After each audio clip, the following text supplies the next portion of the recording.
نہیں، یہ سب میرے لیے ہے، میں نے اپنا راستہ چن لیا ہے، وہ باپ کے سامنے اقرار کر رہی تھی، نظریں بدستور جھکی ہوئی تھیں۔ مذہب سے پھرنے والوں کو جان سے مارنے کا حکم ہے، بلدیو نے ڈرایا۔ ناز کی آنکھوں سے آنسو نکل پڑے، اسے بھی اپنے باپ سے محبت تھی۔ جسم تو ایک امانت ہی تھا، اس نے یوں ٹھہرے انداز سے کہا کہ بلدیو کے رونگٹے کھڑے ہو گئے۔ بلدیو نے اپنے خنجر پر ہاتھ رکھا۔ سوچ لو، کیا یہ تمہارا آخری فیصلہ ہے؟ اس نے گرج کر بیٹی کو آخری موقع دیا۔ یہی میرا فیصلہ ہے۔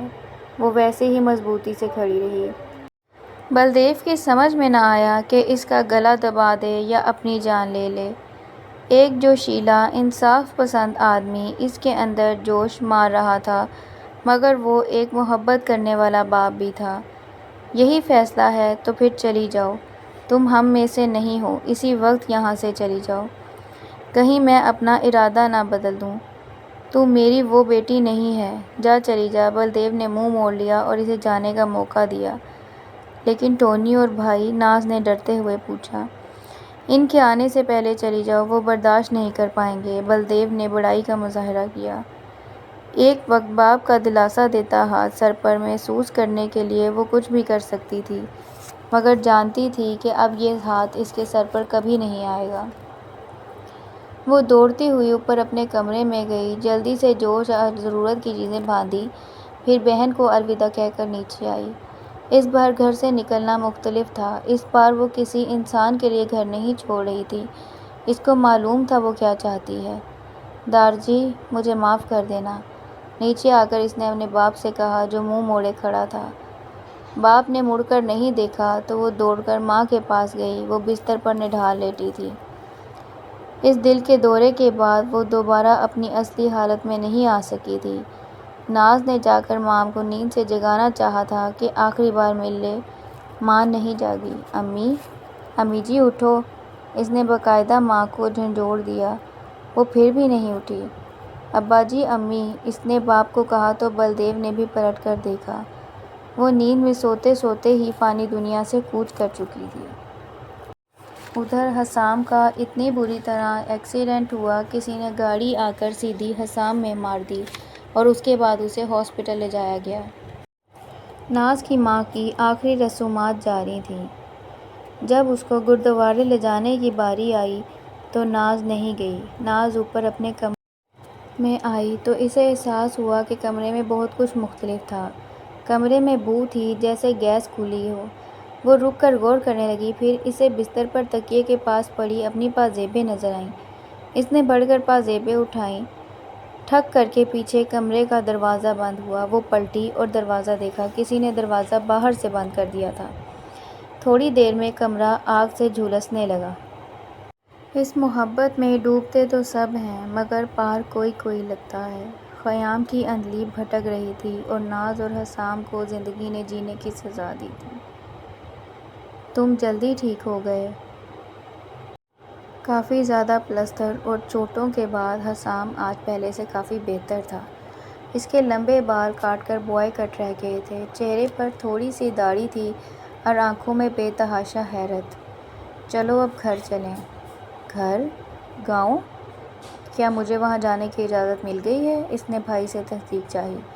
ہاں چلو، امی یاد کر رہی ہیں، بھائی نے بے تاثر چہرے سے کہا۔ حسام وہیں ٹھٹک گیا تھا۔ یہ خبر تو جشن کے مترادف تھی، پھر بھی بھائی اتنا خوش کیوں نہیں تھے؟ کیا ابا کو کچھ جگ ہو گیا ہے؟ گھر میں سب خیر ہے؟ ہاں یار، گھر میں سب خیر ہے۔ تمہارے لیے ایک بری خبر ہے کہ ناز فوت ہو گئی ہے۔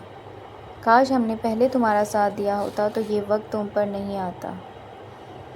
وہ پاگلوں کی طرح چیخنے چلانے لگا اور اس نے گاڑی کا دروازہ کھولا اور دیوانہ وار بھاگنے لگا۔ بھائی نے پہلے اسے پکارا، پھر اسے اس کے حال پر چھوڑ دیا۔ وہ بھی دکھی تھے کہ کاش کہ انہوں نے پہلے اس کا ساتھ دیا ہوتا۔ وہ اسے بتا نہیں سکا تھا کہ وہ اسے کرنانی چڑیل اس کی لمبی ناک کی وجہ سے نہیں کہتا تھا، وہ اسے کرنانی چڑیل اس لیے کہتا تھا کیونکہ اس کی ناک پر نخرہ ہوتا تھا۔ اسے اب سمجھ آئی تھی کہ وہ نخرہ تو کچھ بھی نہیں تھا۔ ناز کو معلوم ہوتا کہ وہ کتنی حسین اور قیمتی ہے تو پاؤں زمین پر نہیں اتارتی۔ میں بھی اب یہاں نہیں رہوں گا، کہیں باہر چلا جاؤں گا۔ یہ نہ زمین میری ہے، نہ ہی یہ لوگ۔ یہ محبت کرنے والوں کی قاتل ہے، پہلے بھی تھی۔ وہ بآواز بلند بول رہا تھا، اپنے ہی الفاظ پر چونکا۔ اندلیب چچی، ان کو تو وہ بالکل بھول چکا تھا۔ وہ اٹھ کر پھر بھاگنے لگا۔ وہ بہت دیر بھاگا، مگر اب اسے تکلیف محسوس نہیں ہو رہی تھی۔ وہ سنسان راستے سے ہو کر اونچی دیوار والے مکان کی طرف جانے لگا۔ اب وہاں جانے سے اسے ذرا خوف نہیں آ رہا تھا، پھر بھی وہ نہیں چاہتا تھا کہ کوئی اور اسے جاتا دیکھے۔ اندلیب چچی، میں حسام۔ چچی، باہر آ جائیں، کوئی نہیں ہے۔ حسام نے پہنچ کر آوازیں لگائیں۔ وہ مکان پچھلی بار کی نسبت گندا تھا۔ چاروں طرف سے آ رہی ٹھنڈی ہوا، گہرا سناٹا تھا۔ چچی، میں ہوں حسام۔ وہ اس کے کمرے کو ڈھونڈ رہا تھا جہاں تہہ خانے کا راستہ تھا۔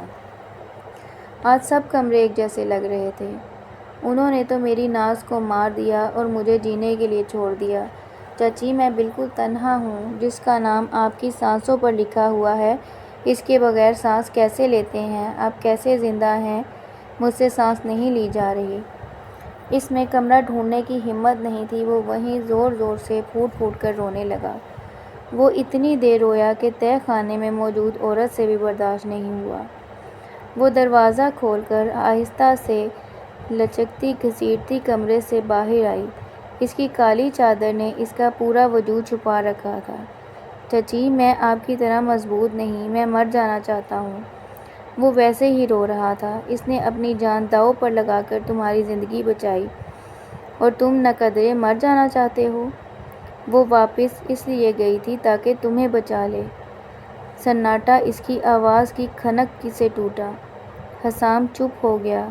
اس نے چہرہ اوپر کر کے اس وجود کو دیکھا۔ اس نے چادر سرکائی۔ میں بھوت نہیں ہوں، اس نے یقین دلایا۔ پرسہ دینے والوں کے رش میں اندلیب بھی چادر لپیٹ کر اندر چلی گئی تھی۔ وہاں آس پڑوس کی کئی مسلمان خواتین بھی تھیں۔ اندلیب جنگل میں ان کی لڑکوں کی باتیں سن چکی تھی۔ حسام کو بچانا اس کے اختیار میں نہ تھا، مگر وہ ناز کو چکنا ضرور کر سکتی تھی۔ اندلیب نظر بچا کر اندر چلی گئی۔ لڑکیوں کا رنگین کمرہ پہچاننا کوئی مشکل کام نہ تھا۔ وہ وہاں باتھ روم میں چھپ گئی۔ اس کو لگا کوئی جاننے والا آیا ہوگا۔ وہ نہیں جانتی تھی کہ کوئی گیس آن کر کے گیا ہے۔ ناز اپنی پازیبیں اس کے پاس چھوڑ گئی تھی۔ اس نے وہ بستر پر رکھ دیں تاکہ ناز جان جائے کہ وہ آس پاس، مگر اتنی مہلت نہیں ملی۔ ناز کے کمرے میں آتے ہی آگ بھڑک گئی۔ ناز دروازہ پیٹتی رہی، مگر کوئی نہیں آیا۔ کھڑکی بہت اونچی تھی۔ یہی واحد راستہ ہے، تم چھلانگ لگا کر بھاگ جاؤ۔ اسکول کے سامنے میں نے رکشے والے کو روک رکھا ہے، وہ تمہیں کہیں پہنچا دے گا۔ اندلیب نے زور دیا۔ ناز نے جانے کی تیاری ماں کے مرنے سے پہلے ہی کر رکھی تھی۔ فوراً بیگ اٹھایا، مگر کھڑکی پر جنگلہ تھا، کمرے میں آگ بھی تھی اور دھواں بھی۔ دونوں نے کسی طرح مل کر جنگلہ توڑا۔ ناز کودی تو اس کی ٹانگ ہل گئی۔ اندلیب نے اس کا بیگ پھینکا۔ اس نے سر باہر نکالا تو اس کا پراندہ جنگلے میں پھنس گیا۔ ناز نیچے کھڑکی میں کھڑی اس کی منتظر تھی کہ اندلیب پیچھے آئے گی، مگر وہ نہیں آ سکی۔ الٹا کچھ لڑکے اس کی طرف آ گئے اور وہ پہرا دینے لگے۔ ناز کھسک کر پیچھے ہو گئی۔ وہ دور ہوتی گئی۔ اس وقت جان بچانے کی جلدی میں ناز کسی نہ کسی طرح وہاں سے نکل گئی۔ اندلیب کے جسم کو ناز کا جسم سمجھ کر الوداع کہہ دیا گیا۔ ناز جاتی تو کہاں جاتی، اس لیے اسی مکان میں آ گئی جہاں اور کوئی نہیں تھا۔ 4 دن بعد اسے احساس ہوا کہ اس کی ٹانگ میں بہت درد ہے۔ وہ اندلیب کی طرح طاق نہیں تھی کہ خاموشی سے ہسپتال ہو آئے۔ وہ ڈری سہمی معصوم لڑکی تھی جس نے اپنے خیرخواہ کو آگ کا لقمہ بنتے دیکھا تھا۔ وہ وہیں رہی اور ٹانگ کا درد ٹھیک ہونے کا انتظار کرتی رہی۔ نہ جانے کتنا وقت گزر گیا، اس کو تو حساب ہی نہیں۔ اس کی ٹانگ ٹھیک ہو گئی، مگر چال واپس نہیں آئی۔ وہ ایک ٹانگ سے اب ٹیڑھا چلتی تھی۔ تم چاہو تو اپنی زندگی دوبارہ شروع کر لو۔ میں نے اپنا خدا پا لیا، الحمدللہ، اس نے کہا۔ حسام تو اسے دیکھے جا رہا تھا۔ پچھلی زندگی کی ہر تکلیف بھول گئی تھی۔ موت کے منہ سے نکلنے کا وہ عمل سہانا لگنے لگا تھا، کیونکہ اس کے اختتام پر ناز کھڑی تھی۔ جس اللہ کے لیے یہاں تک آئی ہو اس نے ہمارا ساتھ ہمیں انعام دیا ہے۔ حسام پلک جھپکنا بھول گیا تھا۔ میں اب صحیح سے چل نہیں سکتی، تم چلے جاؤ تو میں تو کوئی گلہ نہیں کروں گی، وعدہ۔ ناز نے شرمندگی سے سر جھکا لیا۔